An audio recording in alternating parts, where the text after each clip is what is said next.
Hello friends, welcome to angel star channel. இன்றைக்கி வெந்தய குழம்பு எப்படி பண்ணுறதுன்னு பார்க்கலாமா? அதுக்கு ஒரு கடாயில் எண்ணெய் சேர்த்துக்கிட்டு எண்ணெய் காஞ்சதுக்கப்புறம் கொஞ்சோண்டு வெந்தயம் போட்டு நல்லா பொரிய விடணும். அதுக்கப்புறம் நறுக்கி வச்சுருக்க சின்ன வெங்காயம் சேர்த்துக்கணும். இப்போது நம்ம எண்ணெயில் எல்லா வெங்காயத்தையும் சேர்த்தாச்சு. இதை நல்லா வதக்கி விடணும்.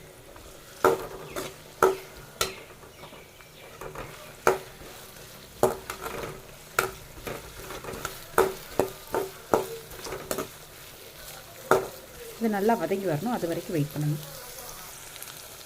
இப்போது இது நல்லா கண்ணாடி பதத்துக்கு வந்துருச்சு. இப்போது நம்ம நறுக்கி வச்சுருக்க தக்காளியை இதில் சேர்த்துக்கலாம்.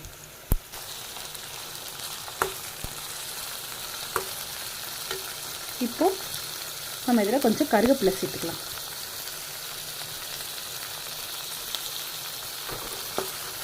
எல்லாம் சேர்த்து நல்லா வதக்கி விடலாம். இதில் தக்காளி வதங்கிறதுக்கு தேவையான அளவுக்கு உப்பு சேர்த்துக்கலாம். வெங்காயம் தக்காளி நல்லா வதங்கிடுச்சு, எண்ணெய் பிரிஞ்சு வந்துருச்சு. இப்போ நமக்கு தேவையான அளவுக்கு மிளகாப்பொடி சேர்த்துக்கலாம். நான் ஒரு 2 ஸ்பூன் சேர்த்துக்கிறேன்.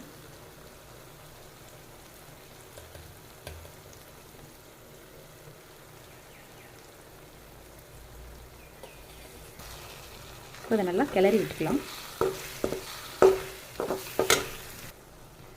1/4 ஸ்பூன் மஞ்சள் தூள், இதையும் நம்ம நல்லா கிளறி விட்டுக்கலாம்.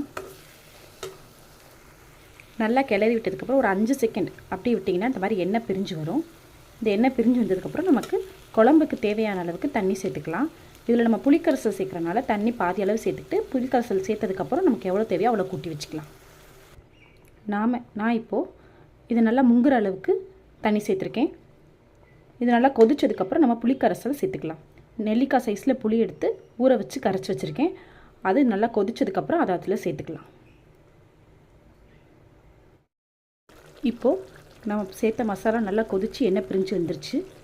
இப்போது நம்ம புளிக்கரைசலை சேர்த்துக்கலாம்.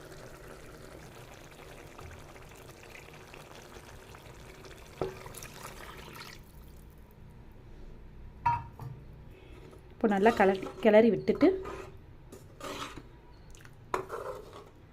இந்த டயத்தில் நம்ம உப்பு பார்த்துக்கலாம். தேவைன்னா உப்பு சேர்த்துக்கலாம். இப்போ இது நல்லா கொதித்து வரட்டும்.